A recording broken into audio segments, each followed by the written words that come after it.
Joshua Mayo's channel was growing like most, slow and steady. But at the end of 2020, he noticed something that caused him to make a decision that did this to a video, this to his channel, and this to his bank account. But how did he do that in one of the most competitive niches in the world? Well, in this video, Joshua's going to reveal the simple change he made to achieve this, and then I'm going to tear apart his most viral video and show you the tricks he used to get results like that, as well as show him what he could have done better. I love that. Dude, Ed, that's amazing. What was the main change that you made that helped your channel explode? My first video that ever popped was an ETF video. And ever since that, I was just putting out ETF content. And I would still put out the occasional credit card video or bank account or how to build your credit score, things like that. And those videos never performed well. And so what I noticed was whenever I would put out content that was related to making money, that video would always be a top 3 out of the last 10. And then I would go and put out a video like an ETF video or a credit card video or a best bank account video. And that one always underperformed compared to the make money. And when I finally just said, forget it, let me just go quadruple down on this, that's when I started seeing the massive growth. And so the biggest change I made was just talking about one specific part of personal finance. Was there anything else that you sort of felt might have been holding the channel back? At the beginning of my journey, I was afraid to speak what I believed was true, my values, because I was afraid that I was gonna polarize people. I found out over time, that's how you grow a YouTube channel. When you go really strong on a certain message, there's gonna be a group of people that really believes in what you're saying. And because you're going so strong on it, they're really gonna be diehard fans of you. Whereas if you just kind of have this mixed message and you're trying not to offend anybody, it's just hard for people to follow you. I noticed that when I started speaking my value, the growth started happening a lot faster. How do you pick an idea? And then from there, what's your process? Some guy named Brian D, he came up with this term called skyscraper. Basically, the way it works is you look at a piece of content that's doing really well and you find a way to make it better. So if Andre's skyscraper is here, I'm gonna try to find a way to make my skyscraper a little bit taller than his. And that could be with the quality of the content. It could be with just a new piece of information that he didn't talk about that I could talk about. It just could be with the delivery. There's a lot of ways to make it different or better. And so I would just look at top creators, watch their content. I would come up with my own words, obviously. It would be me talking, but I would just try to find a way to make it better. You just beautifully simplified YouTube. Or I tell people all the time, listen, I'm not talking about anything different on my channel that hasn't already been seen on YouTube. It's just the certain elements that make my videos unique are what makes it stand out. So now we know Joshua's beautifully simple strategy. I wanted to take this video, which picked up just under 2 million views in its first 2 weeks of life, and break down some of the things Joshua does that made it so effective, as well as look at how he dealt with 2 of the biggest problems YouTubers have that can annihilate a video's performance. Starting with this, his hook. I've got 4 side hustles that no one is talking about that can earn you as much as $900 or more per day with basically no skill. All you have to do is choose one of these ideas and then execute. The candle. Just go with the candle. If you can't compel somebody enough to continue watching within the first 2 seconds, you lost them. The candle is just one extra thing that I have that's going on that's keeping somebody interested. So I think it worked on me, but there's one problem with it, okay? Okay, so here's the problem with Joshua's visual hook. Let's say you're watching a murder mystery film and you're trying to work out who done it. One of the lead characters walks into the room and puts their keys down on a table. Now, if that moment wasn't significant, it would have been shot like this on a wide, and the keys would have played no part in the rest of the story. However, if those keys were a clue, it would have been shot like this, and that's the editor letting us know that those keys matter. As viewers, when we watch a film or a YouTube video, we look to find meaning in what's being said and done. So if you put something out there that doesn't play any part in the rest of the story and you draw a lot of attention to it, yes, it could look really flipping cool. Why in this candle light? But it could also confuse your viewers as they scramble to work out what the significance of it was, and if they find out that there wasn't any, that could cause them to feel frustrated. But because I actually found this trick quite intriguing as a viewer, I came up with a solution for Joshua to give it some meaning. So what you did is you set something up that never got paid off. It never played more of a purpose than a trick. So what I think you should do is at the very end, pick it up and blow it out and just go black. I love that. Dude, Ed, that's amazing. Not amazing. You're just blowing out a candle.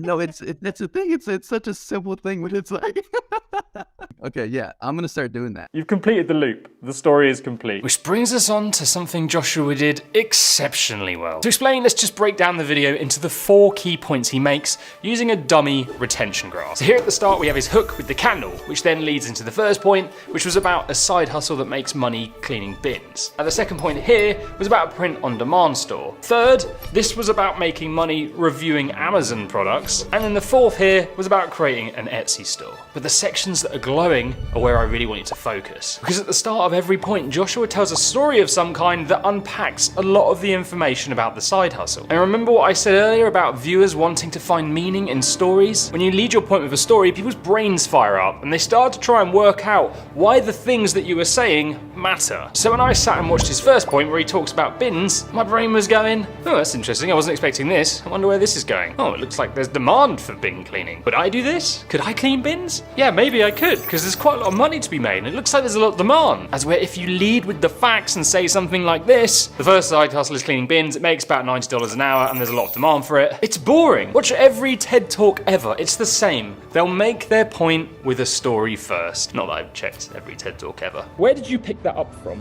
Where I learned it was from Mr. Who's the Boss. And I noticed that he would do that with his big listicle videos. And he's got like 17 points to go through. And he would kind of start off each point in a similar way. Which brings us on to how Joshua dealt with the 2 massive problems that can destroy a video's performance. To explain, I'd like to introduce you to some test tubes. So to get around these big problems, let's simplify your YouTube viewers into 3 different test tubes.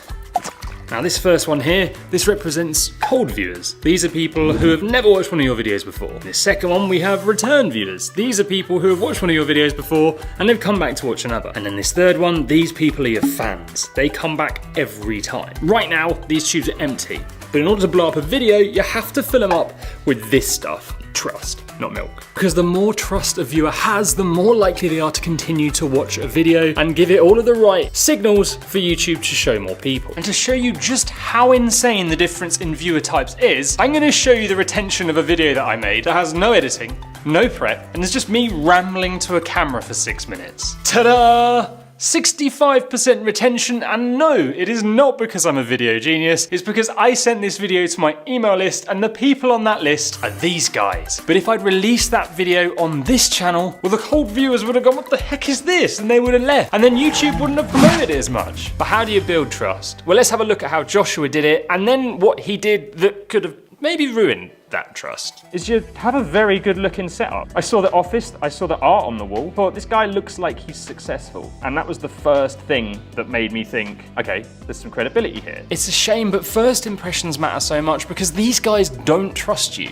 So the second that video loads, they are looking for things to confirm their lack of distrust, not things to prove themselves wrong. But even if you don't have a fancy setup, I'd say the next way he dealt with this trust issue is way more important. And so you can do the same thing. I'm gonna teach you a little trick. So when you come up with your thumbnail and your title, ask yourself this. What 3 questions do you think someone who has no trust in you at all would want answering when they click play on your video? And to show you how this can build trust fast, I took Joshua's video and asked some YouTuber buddies of mine what 3 questions they wanted answering when they saw his thumbnail and title. And then I asked my Twitter audience the same thing. And you're gonna see how tough it is out there because the comments got nasty fast. The first question is definitely, what are the side hustles? What are the 4 side hustles? Could this side hustle be part of my regular day? Is this legit? What other side hustles are out there? Is there any one of them that I can get started right away? Is it difficult? Is it hard? I call bull. So as you can see, my YouTuber buddies are a little skeptical of this video, but let's dive deep into the faceless world of Twitter and show you the unfiltered truth of what you're dealing with here. Hundreds of comments, all incredibly negative because as viewers, we've been burnt so many times, meaning trust is at an all-time low. So when I threw all of these comments into a spreadsheet and worked out what the #1 thing they all wanted to know was, it came down to one word: proof. So now let's look at the genius way Joshua fought back against this. So at the start, he leads with this candle hook and then jumps straight into the story of the bins. And in this story, he included a few things. Number one, the side hustle was not a traditional one. So that instantly satisfied the people who expected it to be the same old thing as they always get told. Number two, he then showed the amount you can make backed up with a screenshot and proof it's legit, followed by a comment from a Facebook group from someone raving about his service, which proved once again that it was legit. So in those opening minutes, a level of trust has been built that lets people know they have not fallen into a trap. Bringing us on to the second big problem us YouTubers have to overcome that actually caused Joshua's viewers to leave. Right there. I want you to pretend your YouTube videos is kind of like a box of chocolate. We're getting very Forrest Gump here. Jenny. If I burst into your house on Christmas Day and I'm like, Joshua, do you want some chocolates? Like, how many do you take? I mean, I'll take one for each hand. All right, so you eat them. You want a few more? Sure. What if I say you have to eat the whole thing now? How would you feel after eating a whole box of chocolates? Like garbage. Yeah, but you still like chocolate, right? You just had a bit too much. Yeah. So what I'm going to show you now is how you gave your viewers too much chocolate. So Joshua's video followed a pattern. Each point he'd tell the story and the retention would remain flat because he was handing the viewers sweets one by one. But then he'd do something after that that was forcing them to eat a lot more chocolate that maybe they couldn't handle. And the result was these dips in retention. So what was he doing? Well, let's go back to the questions that the viewers wanted answers to. How many of them said they wanted to learn how to set up a print-on-demand store? None of them. Yeah. What Joshua's stories did so well was sell the viewers the dream that built up their confidence that maybe they could take on the side hustle. But then after, he gave them a really detailed rundown of how to set them all up, and it knocked that confidence and went from sounding like something that was quite achievable and easy to something that was actually going to take up a lot of time and skill and was more work than they'd expected. By providing a better service, he actually gave them a little bit too much chocolate and potentially caused a feeling of overwhelm that scared some viewers away. So let me ask you a question. My fear is that I cut out all of that sort of more detailed nitty-gritty stuff, and over time people just kind of stop like losing interest because I'm not providing enough value. And that is exactly the right question to ask. But really, I think there is no set right or wrong definitive answer here. Of course, Joshua has to provide some level of detail here, and the video was an absolute banger either way. But it's something you as a creator have to work out for yourself. How deep do you go? But I will say one thing. As Maya Angelou once said, people won't remember the words you said, but they'll remember the way you make them feel.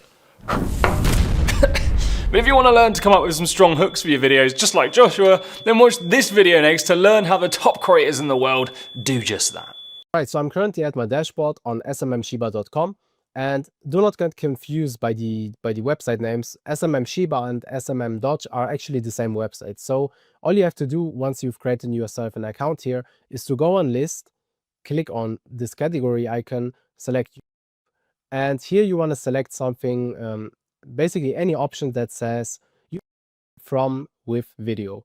So I'm going to choose this one right here, and this should be already fine. 2014, 2017, yeah.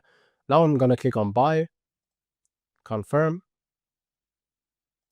and now you can go onto your product orders and you will see this is pending. All right, the order is now completed. This didn't even take 2 minutes. What you want to do now is you want to copy that ID, and we want to be organized, right? Especially if we have multiple channels, you will not find them again. So make sure to save it somewhere.